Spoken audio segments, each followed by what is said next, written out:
Alrighty, well, good morning and welcome everyone to Sky Island Alliance and our coffee break. Today, we are going to be covering the topic of how to set up your own wildlife camera. This is probably Megan and my favorite thing to talk about. So we have a lot of things to share with you today from our personal experience using wildlife cameras for research and also playing around with them in our own backyards. So I just wanted to start by saying thank you to all of the generous supporters and volunteers that power our work at Sky Island Alliance. Your support has allowed us to maintain a camera network of more than 70 cameras throughout the region. And it's helpful to have all of your support. Here's Megan. I was muted too. Hi everyone. Thank you, Emily, for such a great introduction. I'm excited to share some information and look at some nice videos. So to begin, I just wanted to talk about some of the benefits of wildlife cameras. This technology is it's new in terms of science, and it's been an invaluable resource for Sky Island Alliance. And I've used cameras ever since I started as an intern, and I just wanted to share some of those benefits. So firstly, wildlife cameras are non-invasive. Well, there is some stress of having a camera out in the field.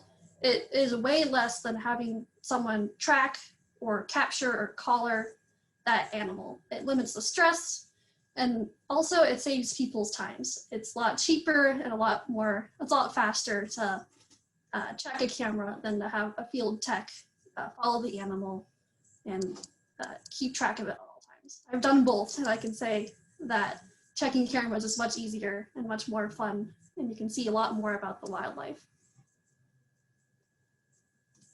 Also, you can learn a lot about animal behavior from wildlife cameras. Typically, animals will alter their behavior in front of humans. They're sometimes cautious, sometimes they're scared. But a camera is kind of like a spy in the wild. If they're used to it, they'll just be going about their daily lives. So you can see behaviors that aren't usually seen in front of humans, like nursing, feeding, hunting, playing, like this puma, he's playing with a rock, and just going about their daily lives. So you can learn a lot more about their natural behavior and their role in the landscape. Besides this cool behavior and nice photos of animals, you can use cameras. You can also use cameras to answer a lot of ecological questions. Depending on how you use them and how many cameras and type of study, you can answer a lot of questions like how many species are there, the species presence. You can also determine seasonal changes based on rainfall and plant growth and how they react to temperatures. And also you can determine a lot of migrational patterns if you have your cameras out long enough. If you have them over a year, you can see the changes in temperature as the seasons change. And if your cameras are out long enough, some of our Sky Island cameras have been out for 10 years, and that data could be used to look at climate change and how animals are responding or not responding.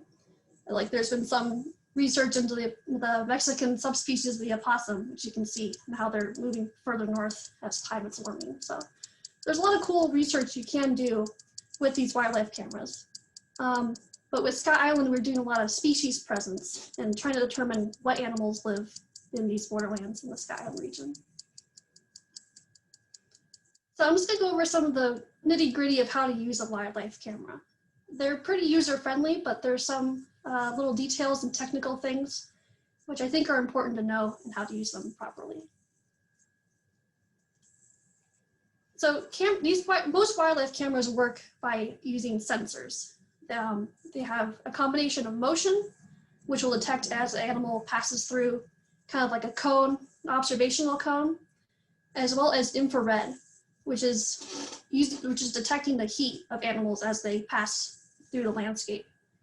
This graphic on the right is a good example of that. And motion is good for most animals because everything's moving across the landscape. However, the heat is really biased towards mammals and birds because they are warm-blooded. And sometimes it will miss reptiles and amphibians because they're the same temperature. So that's why you want to have combination of both sensors. Also, cameras work by having a detection range and how far out these sensors can trigger or are triggered when an animal passes by. It's usually 120 feet, but each camera is a little different, and where you put your camera can really alter it.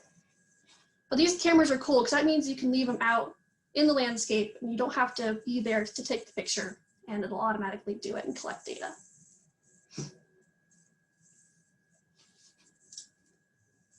So I'm just going to talk about some best practices and setting up a camera. Emily will go over later how to do it in your backyard, but in general, it's good to keep your camera at animal height. You want to be able to capture what's moving around, and they're often a lot shorter than humans. So around 3 to 4 feet is the best.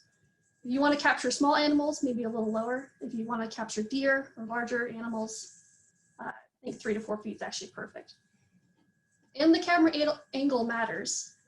You don't want to be pointing at the ground and get thousands of grass photos, but you also don't want it pointing up in the sky and looking at all these beautiful clouds. But so take test shots and try to find the best position, because this is the art form of the wildlife camera science. You're taking a photo and you want to be able to have your camera in the best spot to get the best photo of an animal. It's also one of the cool things about wildlife cameras is that you can actually get really nice pictures of what's living around you. So think about composition, angle, lighting, if there's a nice background, all the basic things you think about when taking an Instagram photo. So they also can be applied towards wildlife.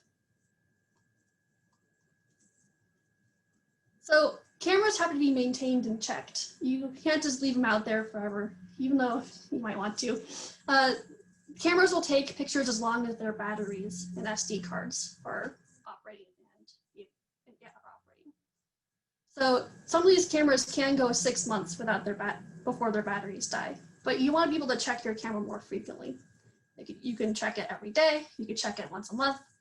But the big thing is that we don't want data loss. You don't want your camera to die or it to be on the ground when the jaguar walks by. That's always kind of disappointing. You never know what's walking by when your camera isn't working. So each time you go out and check your camera, be sure to swap your SD cards. You want 2, so you can always have your camera taking pictures. Change the batteries if they're running low. Batteries nowadays are getting really good. So if you check your camera a lot, you probably don't need to switch them every time. And check your camera for any human or animal damage. I know small mammals love to chew on the cords that you might mount a camera to a tree to, or the spiders like to live in the cameras and cover the lens. So it's always good to check. And then once you get your SD cards full of photos, you have to manage them. Each person has a different way, but of doing this, you kind of have to find what works best for you and your system. But either way, you'll need an SD card reader. A lot of computers have them built in, but there's also adapters that can plug into your computer or even your phone that are relatively cheap nowadays. And I recommend making a dedicated folder just for your wildlife cameras and then moving all the photos off that card into your folder. That way you can have your SD card ready to go when you check it again. And then go through your wildlife pictures. This can be the fun part, as you have to play spot the difference to try to determine if there's animals in there. It's like I Spy. If you want to keep your blank photos, I recommend moving them to a different folder. And if you choose to delete them, look really carefully before you do, because all the animals in the Sky Island region are well camouflaged, and sometimes blank photos are actually occupied. So after you kind of look through the photos, record the animals you recognize. There's a lot of common species, so write that down. And if there's species you don't know, this is a great opportunity to Google it or look online, or feel free to ask me. I love helping ID species, but it's a great way to learn about the animals around you. You might not know that there's some really cool species, like right outside your door. So now I think we're going to transfer to Emily and how to use your cameras in your backyard.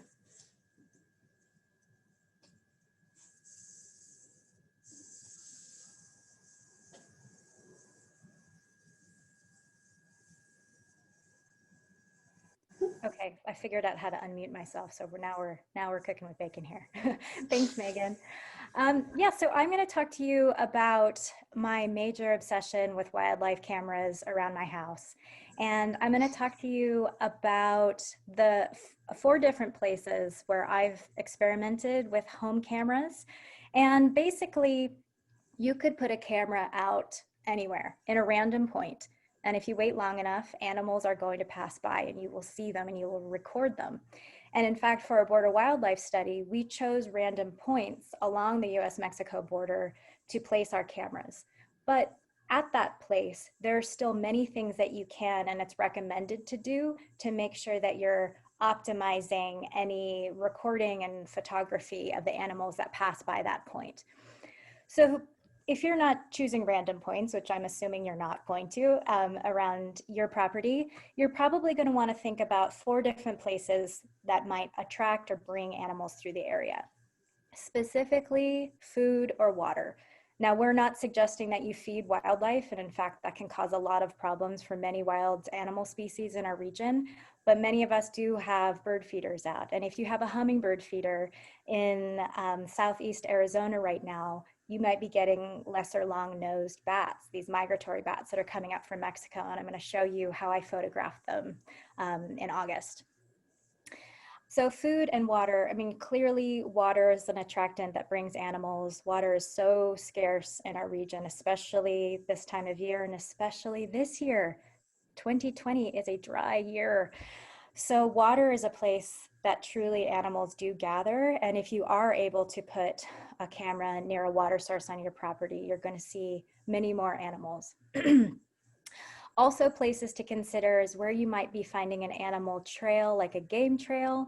On our property, we have a wash that I was seeing a lot of tracks in, and I was really curious to see what was down there. And so I put a camera down in our wash, and sure enough, I see a lot of traffic going by, and I'll show you what I'm seeing. And then also this idea of animal shelter. Where might animals go to rest or to den? And this could be many things. It could be a nest. It could be just a shady area where animals might come and rest during the day, or it could be something interesting like a burrow. And so I'm going to start out by talking to you about burrows and what I've found emerging from burrows, which has been quite surprising, and also passing over these holes in the ground. But a few notes that I definitely want to share with you all. The cameras that I have are placed on the east side of Tucson. And I'm telling you that because it affects the species that I'm seeing. What I'm recording on my cameras is very local to where I am. I live next to open space. So if you put out a camera and you don't see the same species that I'm going to show you this morning, don't be terribly disappointed. It definitely just depends on where you are in terms of what species you're going to photograph. I don't know what the perfect camera is. I can't recommend the best camera, but what I can do is just share with you the different cameras that I'm using around my house, and I will talk to you about the advantages and disadvantages of them, so that if you do decide to make a camera purchase, you can think about what factors are going to be most interesting and important to you when you're choosing a camera. My favorite camera mount is a simple strap around a block or a simple stand, and I'm going to show you how I do that. I like things that are really portable, that are easy to move. So I'll show you some simple things. You don't need a very elaborate attachment for a camera necessarily.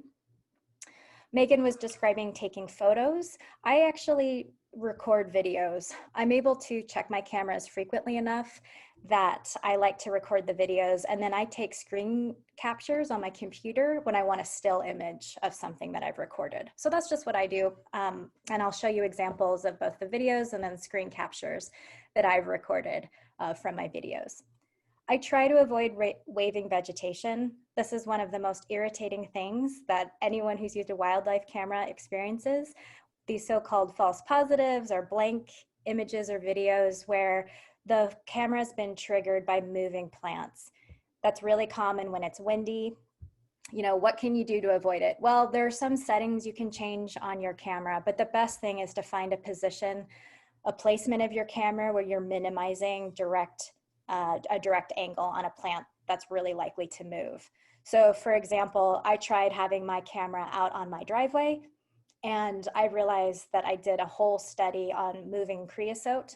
I mean, I fully documented how this bush was moving in the wind.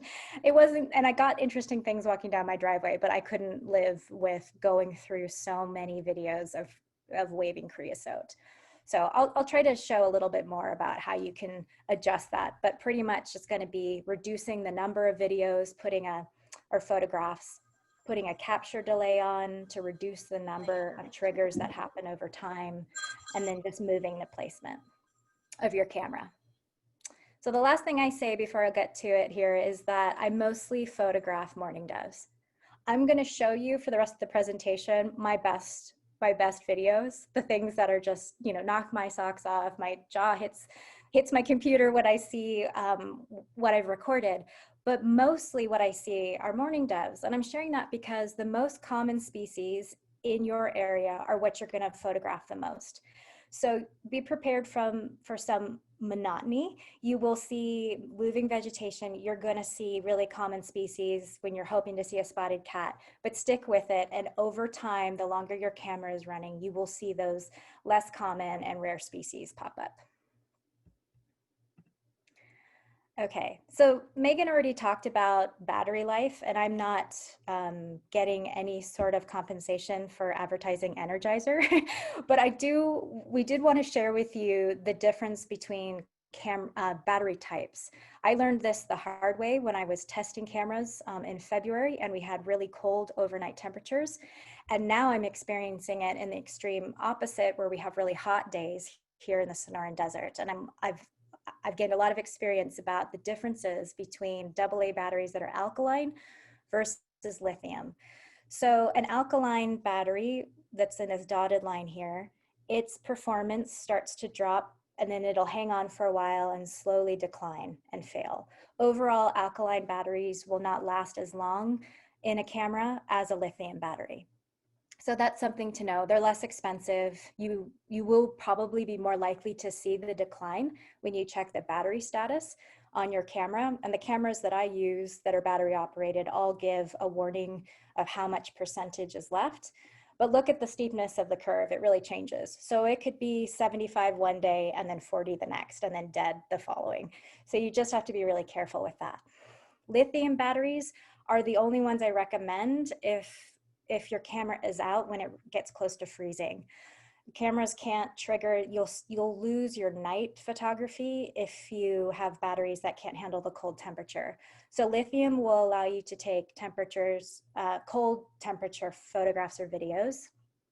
But in my experience, they're fine. They seem like they've got full energy status, and then they just die.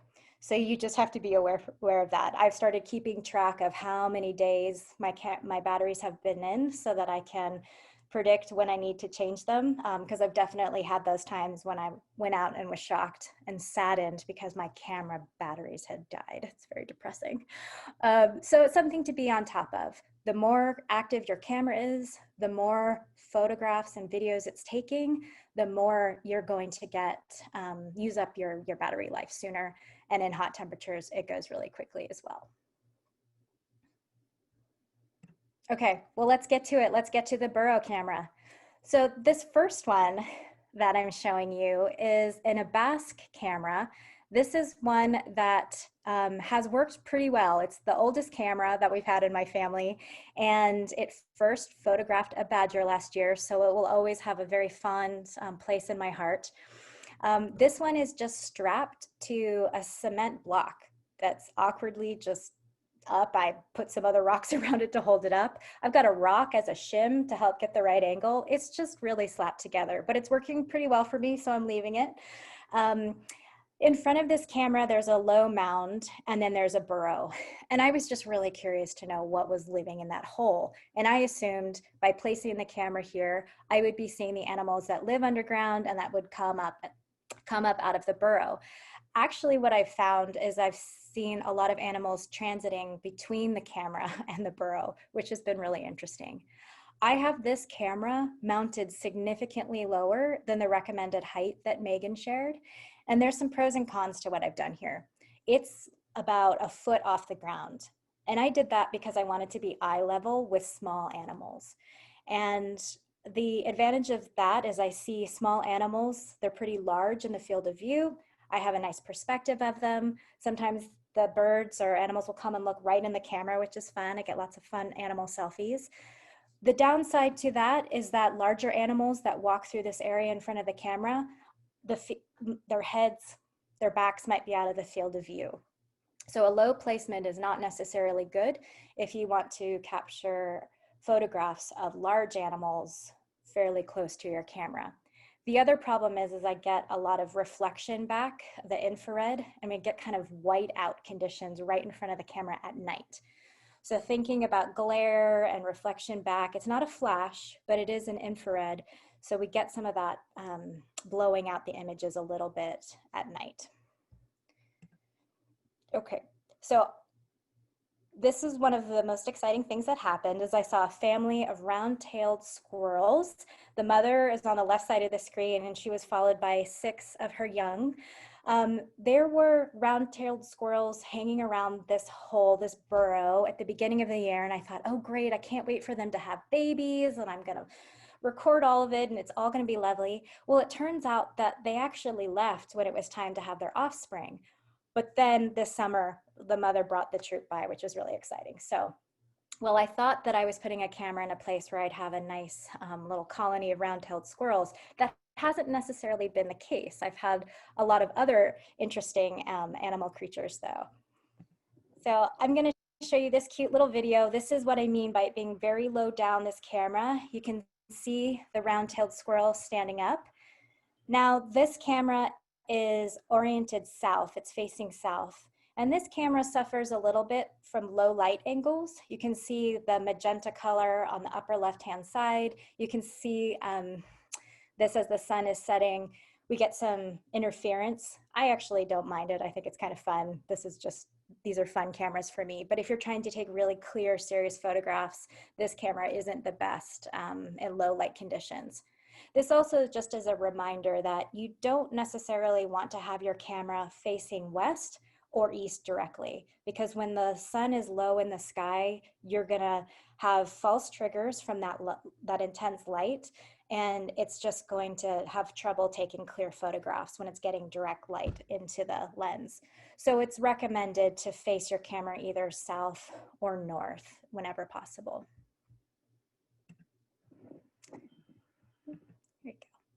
All right, so here's another common animal that I see here on this burrow camera, the desert cottontail.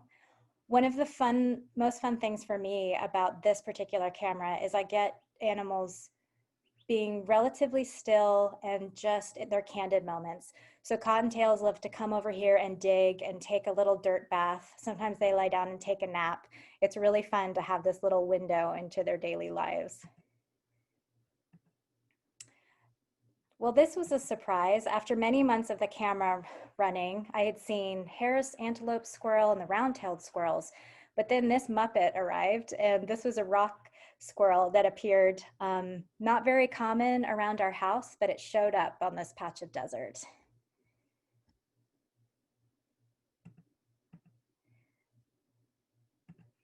Gambel's quail. Look at this little covey of chicks from May. And you can hear, it's pretty soft, but you could hear the sounds that these quail were making.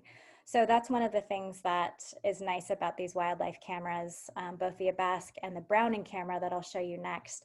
They are really good at recording sound, which is fun. All right, and then, you know, I saw so many of these smaller birds, and mammals. And then one day I was checking my wildlife camera and I saw this. Coyote puppies.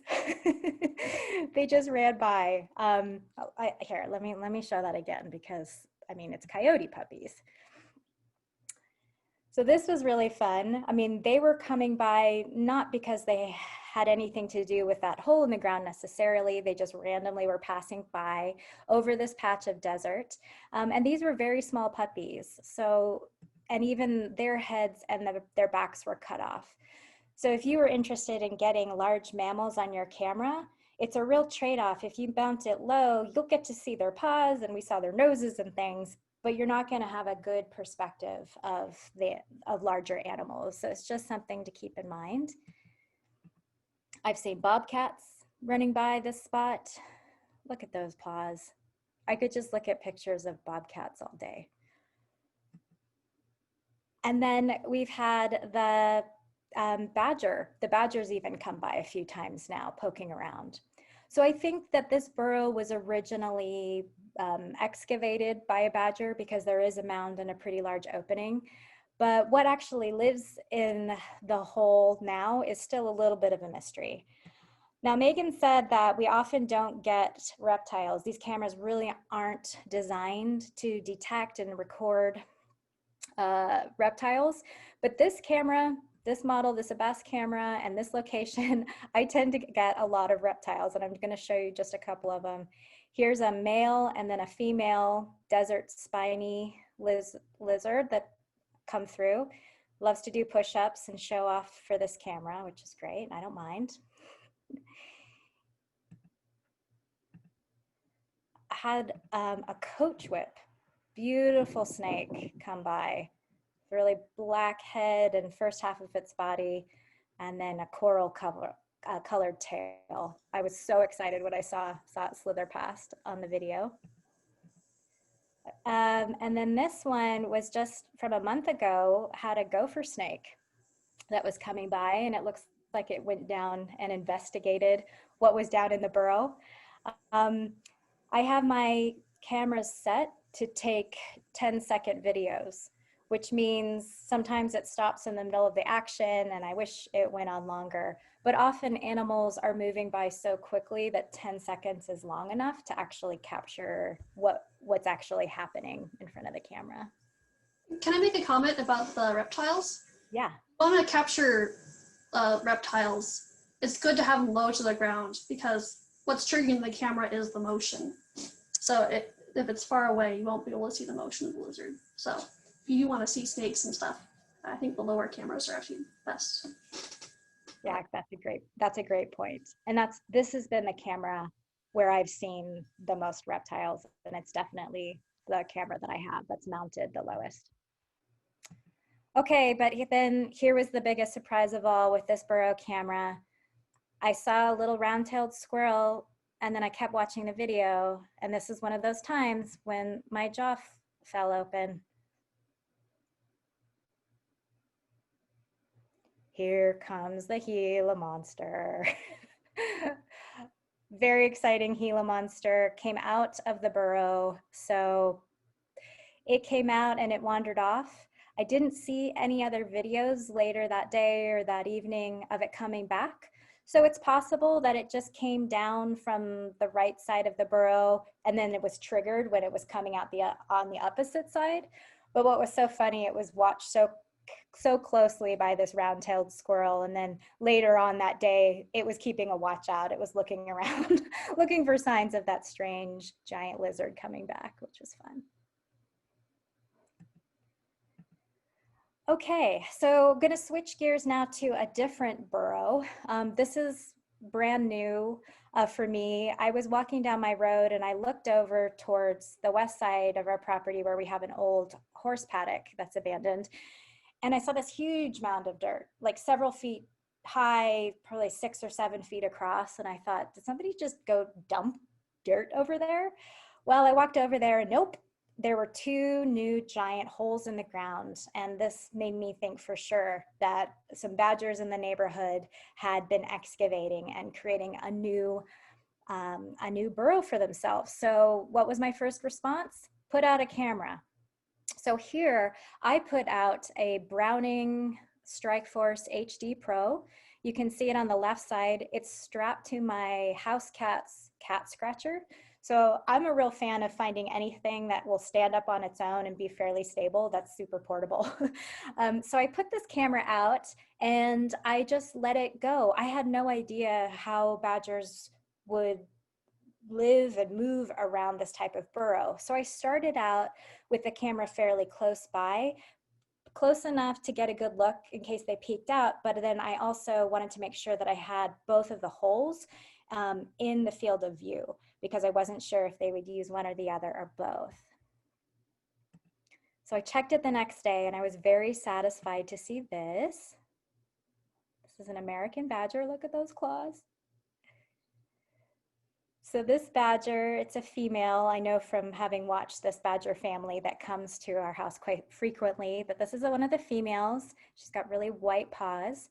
And she came up and noticed the cat scratcher right away, and she clearly was sniffing it. So I realized, I checked it the next day, that if I wanted to have a better perspective of this area, I needed to move my camera back. So I moved the stand and the camera back, and I left it out for one more night. And then this is what I got. Here she comes again, around dusk, coming out, and she wanders by. I had a few videos of them going back. They were only using the hole on the left. So this is an example of, if you see new signs of animal presence around you, that's a great indication that there's animal activity, and it can be a fun way to put a fun place to put a camera out. And I had to fiddle around with the distance of how far away my camera was. That's one of the nice things if you do have a portable stand, even if it's really makeshift, is it allows you to put it exactly where you want and move it around easily. Okay. So I just have to share this because this was one of the coolest wildlife encounters that I had.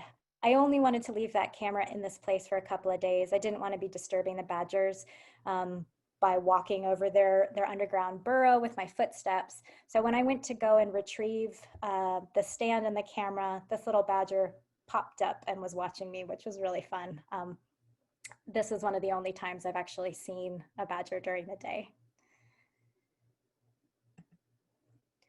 Okay, so now I'm going to switch from burrows to my tiny pond cameras. And I call it the tiny pond. This is an 18-inch water bowl. And I have this wooden block of, it's actually old growth redwood that I brought from California. And I have between 1 and 2 cameras mounted to that block of wood facing this little bowl of water that all the time. So here's what I have done. I've got 2 different types of cameras. I have the Browning that we've talked about that I just showed you for the badger mound and burrow. That's just strapped on with this little ratchet strap. And then I also have a Google Nest camera. The Google Nest camera is the ultimate convenience camera if you want to be able to observe wildlife from the comfort of your sofa or your bed and get alerts when animals are coming by and in front of your camera. This is the camera for you. I really like it. The caveat for this is that the Google Nest is not designed to be a wildlife camera. So it is not necessarily triggered by animals in the same way that the passive infrared cameras are that are designed for wildlife. Which is interesting because it's triggered by many animals, but sometimes it misses things. Sometimes it misses large mammals that go by. It also does an incredible job at detecting tarantulas, which is interesting. I love waking up in the morning and seeing the alerts on my phone that there's a tarantula that's walked by here. But it doesn't take the best quality videos. You have to pay for a service to store your videos for more than a 3-hour period, so it has that additional cost. But it is plugged in and it's attached to your home Wi-Fi, which means you can tune in and look at a live webcam basically anywhere where you're connected to internet with a mobile device. So it definitely has some advantages. I've kept using it even though I've really come to love my other wildlife cameras because you always can just look and review it the last 12-hour period pretty quickly. You can scan through the video feed and see what's there. I love getting the live alerts. And when I have something really interesting coming to the water bowl, if I'm home, I see the alert, I can run over to the window that you can see. Our family room window is right behind this camera, and I can look and witness it for myself live. So that's really fun, and I do enjoy that. But the quality of the photographs and the videos are much better on a designated wildlife camera. So these 2 cameras are mounted fairly low, and you can see the distance. It's about 4 feet between the cameras and the water. So here's a screen capture from a video from the Google Nest camera. The Google Nest has a really wide angle view. I can see the approach areas where animals are coming from either the right side or the left side. I see tall animals like this pair of javelina. I mean, I can fully see the vegetation. So despite how close the Google Nest is to the water bowl, I can take in a really wide perspective. You have some control over the quality of the video recording. You can put it on the highest level, but it's always going to be limited by your internet speed, and you have to decide how much home bandwidth you're willing to dedicate to your Google Nest. And that's been tough for us because in the COVID era, we're home and we're doing Zooms like this all the time. I haven't been able to give all of our bandwidth over to my Google Nest camera. So here is a comparison of that same wooden block with a Browning camera mounted, looking right at the water bowl. So I'll just toggle back and forth so you can see the difference in perspective that these two cameras offer. Wide angle with the Nest, close-up view with the Browning camera. If I wanted more of a perspective, a wider perspective of this area with the Browning, I would need to be moving this camera much further back. So again, it's mounted low because I want to be able to look the badgers in the eye. And here they are taking a bath in July.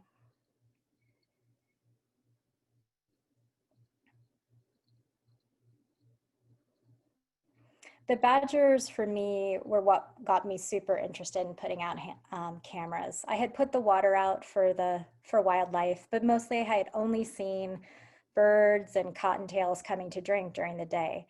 But one morning I saw a footprint, an animal track in the bottom of the water bowl that I didn't recognize. And one of my colleagues at Sky Island Alliance, Brian, said, "I think that's a badger." And I said, "A badger? Are you kidding me?" So we put out a camera, and sure enough, we got our first videos of badger coming to the water bowl. And then I realized there are so many animals in our midst, around us, around our houses that we never get to see. Many mammals are active at night. And so all of a sudden, cameras allow you that experience of getting to witness these animals in our midst when we're sleeping. Okay, so this happened 2 nights ago. So here's an example of the Google Nest with the perspective that you see for the water bowl. This is one of those young coyote pups. So I showed you for the burrow cam, the little pack running by. This is one of those coyotes that I've been watching grow up. It's not quite full grown and it still acts like a baby, but more and more this one is on his own. And on the left-hand side, you can see what the feed looks like on my phone when I log into my Nest app, and I can scroll through the times and I see where the alerts are popping up. So yesterday morning, my favorite thing to do when I wake up, I can't look at the news. What I like to do is I like to look at my Google Nest feed. And I saw that I had a coyote come, and I looked at it. Now, the Google Nest doesn't record sound, but what I saw here in the still of this animal is his mouth was open. I'm like, well, maybe he's yawning, but I think he's howling. So what I was able to do then is go and I checked my other camera that I had mounted, and I'm going to show you that video.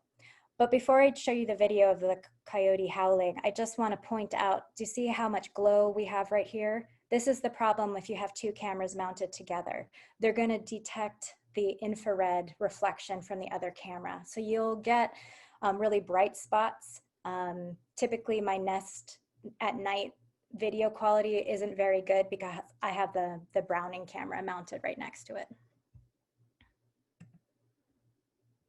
Okay, here we go.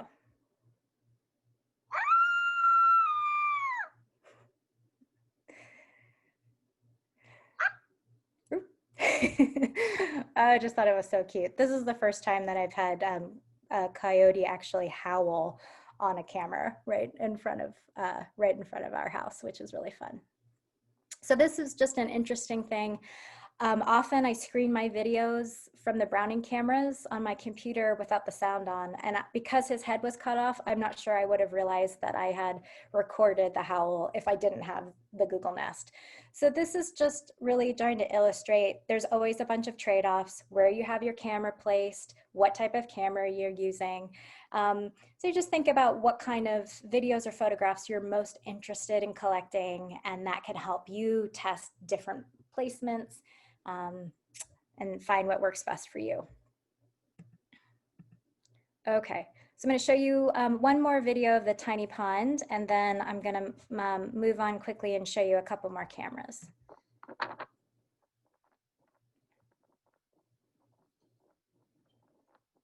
One of the things that I like to do is I like to make montages of my favorite videos of the week from each camera, and I edit them together in iMovie. So here's a bobcat slinking off, got a roadrunner. The roadrunners love to come and drink. Get lots of small birds of all kinds coming, lots of cottontails. Coyote, another bobcat walk by, hooded skunk.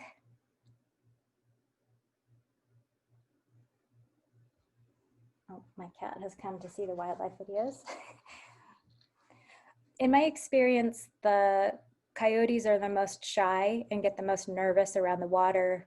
And they seem to be most bothered by my cameras here, but they'll still come and drink, but they seem to be much more aware of the camera there. Other animals completely ignore it. I did have a bobcat mark my camera. It walked up and I thought it was just rubbing its tail, but then I went out and there was urine marks all over the camera. So it marked it as its territory.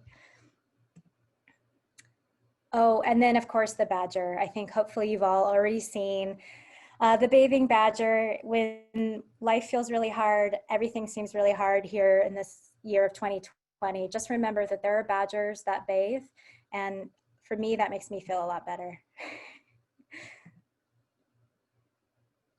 So this is the badger I've called Blanca, and she makes appearances from time to time after she had her her twins. She loved to come and cool off and just enjoy a very tiny bathtub in the middle of the summer.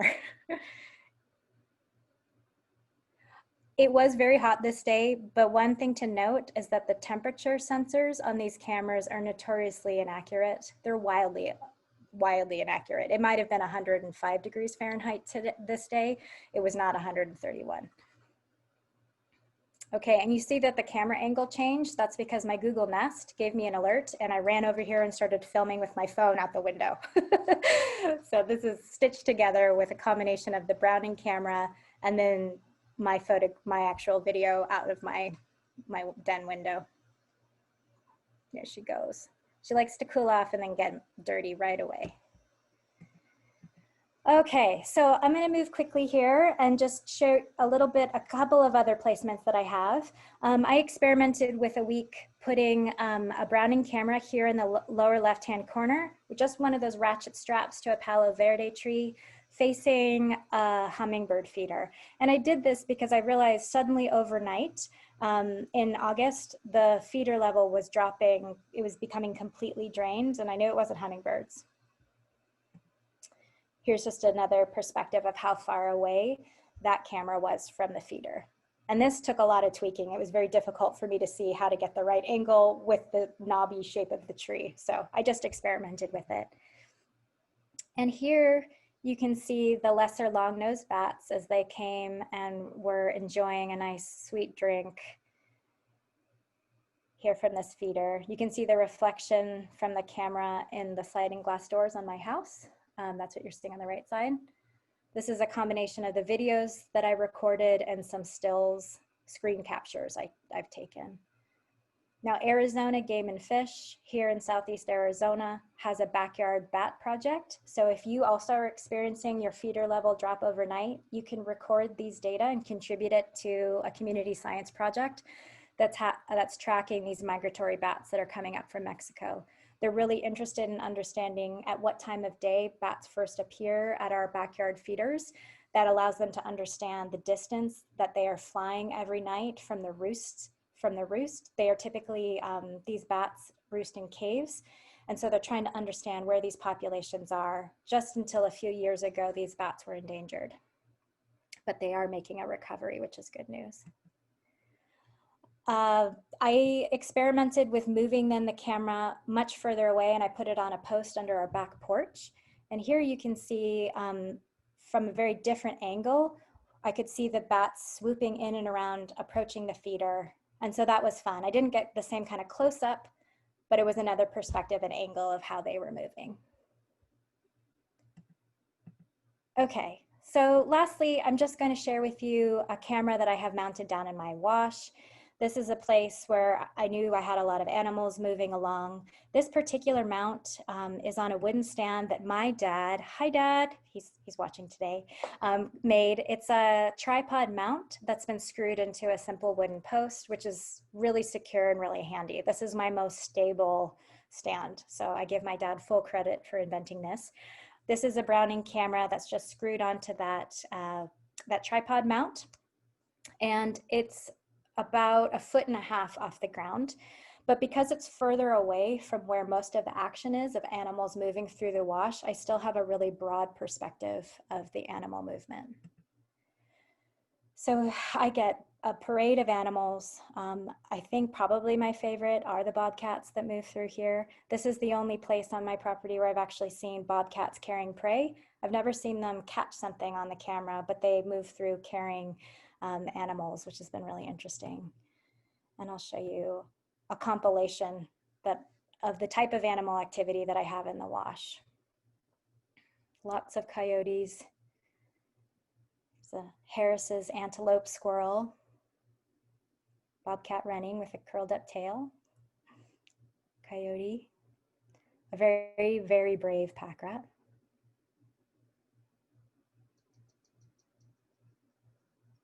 There's one of the pups.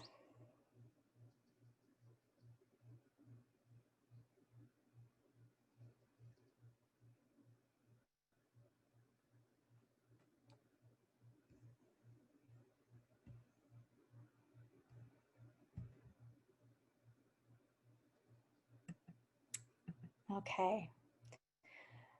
So I just want to end by saying that wildlife cameras provide this amazing window into the world, and I think that they're good for our mental health. I think that when we are able to see the pulse of nature and life around us, it helps us make us feel better about the world that we're living in. So I find a lot of peace and hope from watching what shows up on my wildlife cameras. And I hope that if you do decide to take the leap and set up your own camera, that you have that same experience. It really feels like you're opening birthday presents every time you check your memory card from your camera. You're just so curious to see what's on there. And I keep having surprises, like the coyote howling for the first time. So really interesting things happen.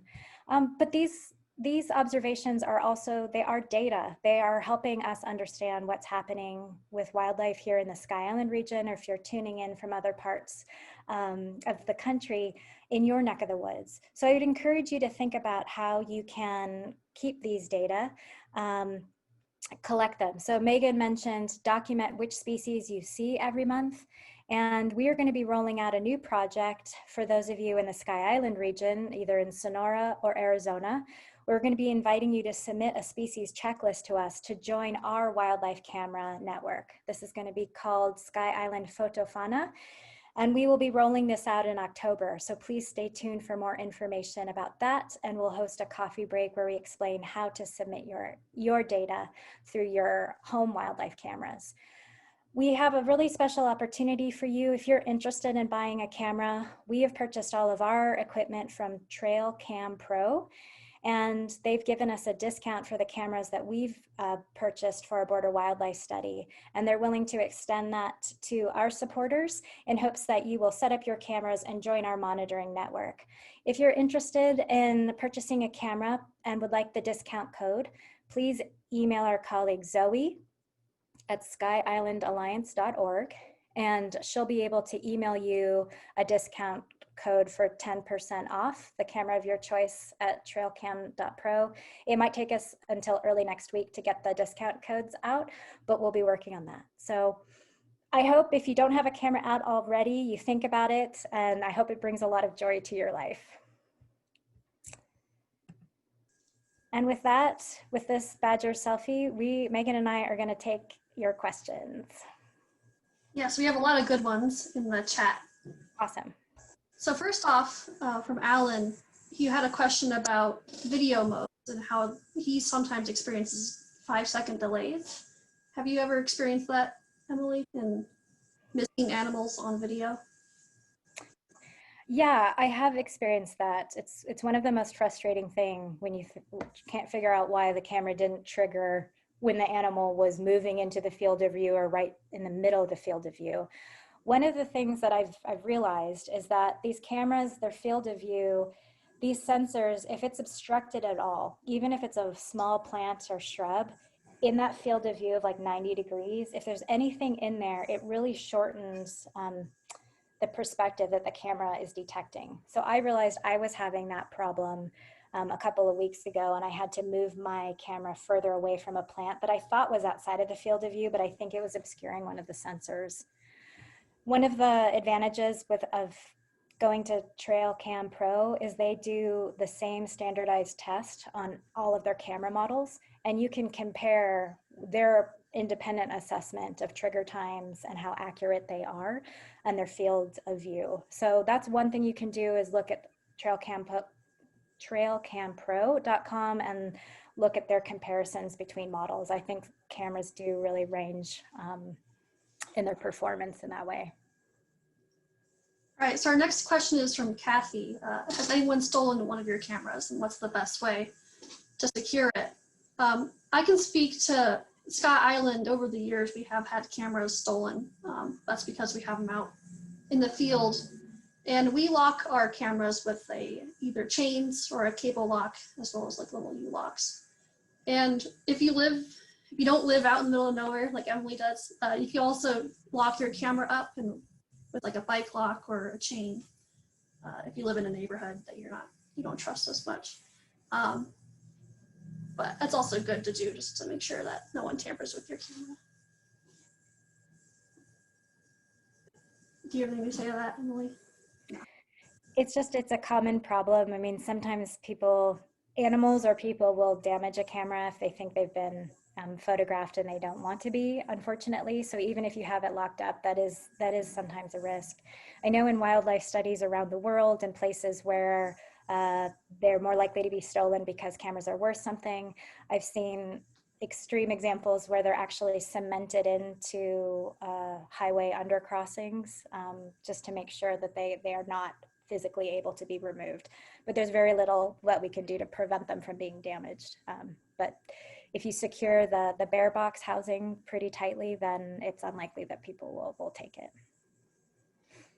So our next question is from Nick. I think we addressed it a little bit, but how to check your batteries when they're low. A lot of new cameras will display the battery level on the screen, or if you toggle through the settings, it'll tell you, which is a nice thing. And just check the camera model before you purchase it in order to see if they have that setting. I think most do now, though. Yeah, and that can be really helpful. As soon as I see mine starting to drop at all in percentage, it's probably time to replace them, because I see this catastrophic curve fall off where they seem like they're okay, they start to drop a little bit, and then they die. You can get a little handheld meter to measure how much energy is left in your batteries. That's one thing that you can do. But I also would recommend really getting to know the number of photos or videos that your camera has taken and the temperature. So in hotter weather, expect it to die sooner. And once your camera has taken in the thousands of photos or videos, you've run through your energy pretty quickly. So next question is from Pamela. To you, Emily, what app do you use to edit your videos? Well, I'm a Mac user, so what I tend to do is use iMovie. I tend to copy everything from the SD card, the memory card from the camera, onto my computer or a hard drive, and then I plonk them into iMovie. And the nice thing about that is it's pretty easy to shorten clips, stitch them together. You can add titles if you want. But the other thing I really like to be able to do is sometimes slow down the clip, because sometimes those coyotes or those bobcats run by really quickly, and you can put it down to 10% speed, and then you really can see a slower frame progression of the animal moving. Cool. So the next one's from Larry. I'm not quite sure if I understand it. Is what unit of time is the time axis? Do you? So the time For the battery, I assume that's for the battery graph. Oh, probably. This is a generic, it's a generic figure where they're not specifying that. So it's in number of, I would just interpret that as days. So for example, if I have alkaline AA batteries in my Browning camera out mounted low in the Sonoran Desert where it's photographing maybe 100 or 200 animals every day, birds and bunnies and stuff coming by, alkaline batteries for me will last 2 weeks only. And the Browning uses 6 batteries. So that's really high battery consumption. With the lithium, I can get more like 6 weeks. And similar to the battery question from Nick, what temperatures would you consider bringing in the camera, like in freezing? Like lithium here. Yeah, I don't think you're at risk of damaging your camera. If your battery performance drops too low, then what happens is it won't be able to create the flat, it won't have any glow, you won't be able to reflect the image back, it won't record anything well at night, or sometimes it'll be completely white, a white image. So the image quality just really erodes at low temperatures, or it won't be able to trigger at all. I think each camera might have some specifications about optimal temperature ranges, but basically what we've learned is that if you use lithium batteries, you won't have any problems, at least in our climate here in the Sky Island region. There's just one comment I want to speak to is from Pamela. Emily, how your backyard is enviable. Let's say that you'll be surprised what's living in your backyard. I have a camera up at my parents' house. We're in central Tucson. We've been getting all these migratory birds that I've never seen before. So your yard might be just as cool. It might just be a fluke for it though. I agree 100%. And that's why I said I live on the east side of Tucson and we have some unusual animals like the badgers. But really so much of the biodiversity around us is hidden because we don't have the luxury of just sitting outside all the time and watching. And the presence of us in our backyards repels animals away. So by going inside, leaving the camera behind, especially at night, you're gonna see so many animals that you had no idea were transiting through your property. All right, so a couple more questions from Bradley regarding videos. How do you limit the number of videos it takes over the day or night because they have humans? And I think you can't control it when you're out there, but you probably can turn the camera off if you don't want to get daytime photos and just turn it on at night. Or you just will have to sort through the daytime pictures when you see hummers. Yeah, but hummingbird pictures are really cool too. So keep them. Yeah, so there's I agree, Megan, and what we've had to do with our border wildlife study cameras is just because we can't go out there and check the memory cards weekly, we had to make sure that we had enough room to store everything. We've had to make some compromises. So we have a 1-minute delay, capture delay, meaning that it will take a photograph and it won't trigger again, even if an animal passes by the camera for a whole nother minute. So that reduces the total number of detections just to save space. And we're not taking videos, we're taking single photographs. So if you can check things more often and you don't mind going through a higher volume of photos or videos, keep the capture delay low, and then you'll make sure that you're seeing everything that's happening. So it's really a personal tolerance level of how much you want to wade through. One question I actually don't know the answer to is, can lithium batteries be recharged? From Bob. I don't know enough about rechargeable batteries. There certainly are AA rechargeable sets, and I don't know if they come in lithium. That's a great question, and we can look that up after this session. I think rechargeable is certainly an excellent way to go. It's creating less waste. That's another reason why I do appreciate the Nest camera, because it's plugged into our house and I don't have to worry about disposable batteries. So that's a great question. We'll look into it and we can post something about batteries on our website. And we have a good question from Pamela again. As all the cameras are in direct sun, does high temperatures damage the equipment? I'm curious about that as well. My cameras haven't been out for more than a year in the baking Sonoran desert sun. I'm assuming that the Nest camera and its power cord, at some point, the plastic's going to deteriorate. I've seen maybe just the slightest amount of discoloration on the Browning camera, but no problems operationally. So I will be a test case for that and watch what happens. But these cameras are designed to be outside in all weathers. So certainly Tucson summer heat is an extreme heat, but they really are designed to be out in all weather. And so far they've been really hardy. We've even had a Browning camera burn down at the Border Wildlife Study from a lightning ignition fire. And while the camera did melt, the external part of the camera melted, the memory card was fine. So, yeah, the data survived, which was good. That appears to be all of the public questions we have. Great. Well, thanks so much for tuning in today. I hope you take a chance with a camera and enjoy playing around with it. Again, email Zoe at Sky Island Alliance if you're interested in the Trail Cam Pro discount code.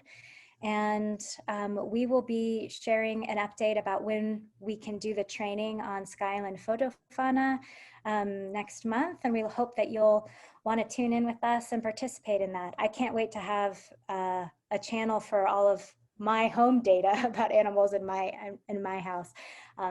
So I'm looking forward to using the checklist, and I hope you will too. So thank you, and this recording will be up on our website tomorrow.